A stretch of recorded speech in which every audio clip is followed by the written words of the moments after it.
सभी बुराइयों की जड़ स्त्री है, ये सारी दुनिया कहती है। रामायण कहती है कि स्त्री सभी बुराइयों की जड़ है, क्योंकि सीता का किरदार ही कुछ ऐसा है।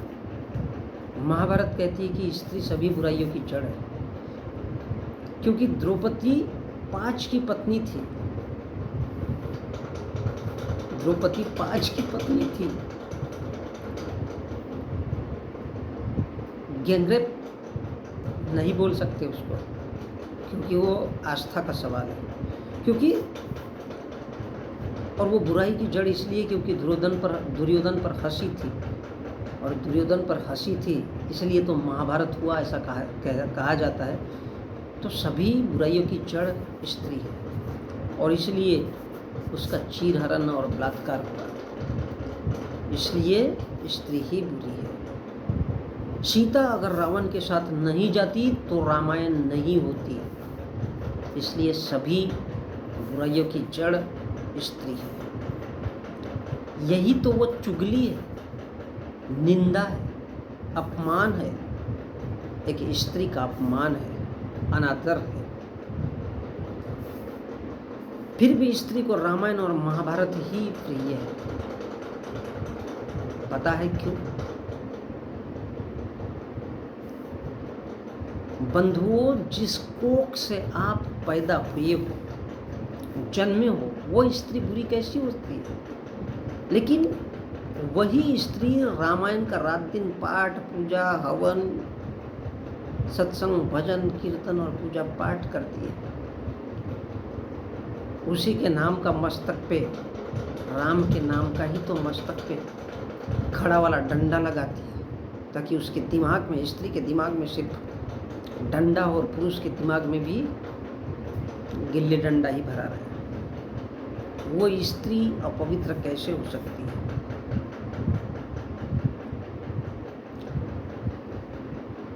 सच्चाई तो ये है कि सारी की सारी सच्चाइयों और अच्छाइयों की जड़ स्त्री है, सच्चाई और अच्छाइयों की। इसलिए स्त्रियों के शरीर में देवी आती है, देवियाँ आती है स्त्रियों के शरीर में, लेकिन कोई सावित्रीबाई फुले नहीं आती, क्योंकि सावित्रीबाई फुले क्या कहती है? पहले पढ़ो लिखो, महिलाओं पहले पढ़ो लिखो और अपने जहाँ पर पैदा हुए हो उसको बदलो, उस सिस्टम को बदलो।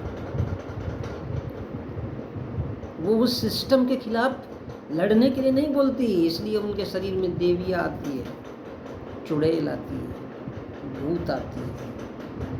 सावित्रीबाई फुले जैसी कोई नहीं आती, रमाबाई अम्बेडकर के जैसी नहीं आती कि चल बेटा किसी को पढ़ने लिखने के लिए कर, ताकि वो कुछ करे।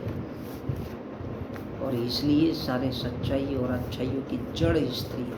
यही तो वो असलियत, यही तो वो वास्तविकता है कि संपूर्ण अच्छाइयों की जड़, संपूर्ण पवित्रता की जड़, त्याग बलिदान की जड़ स्त्री है।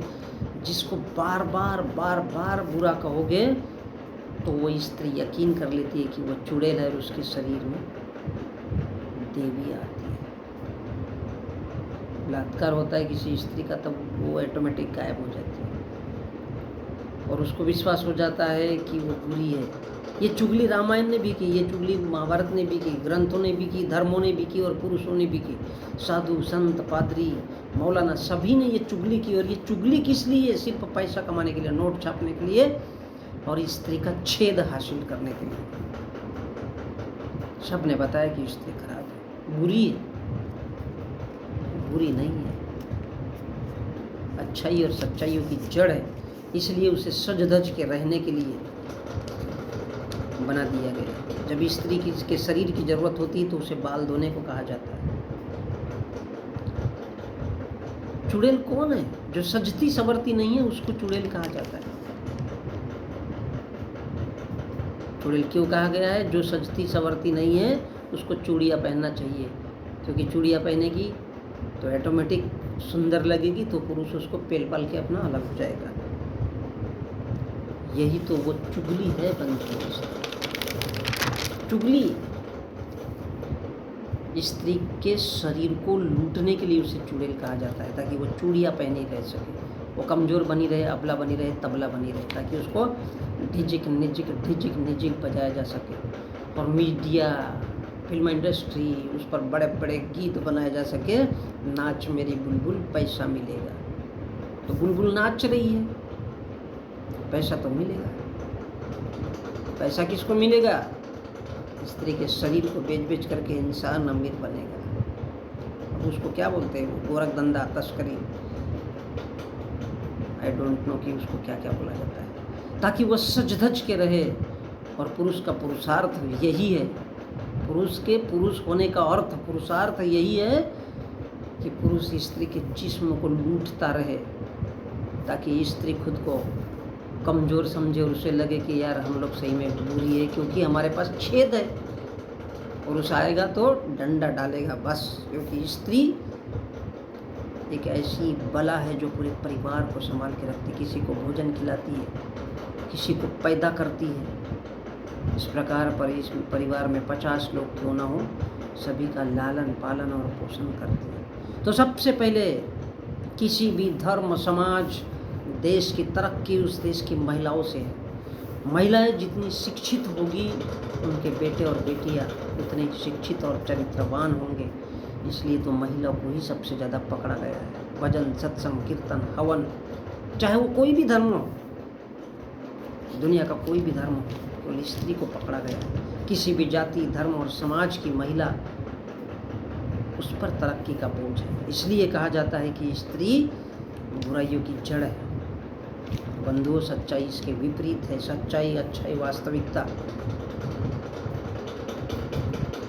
ये है कि सभी अच्छाइयों की जड़ स्त्री है। पुरुष होने का अर्थ है, अगर वो पुरुष है तो पुरुषार्थ ये होना चाहिए कि वो स्त्रीत्व को समझे, सच्चाई, अच्छाई और वास्तविकता को समझे कि सभी अच्छाइयों की जड़ स्त्री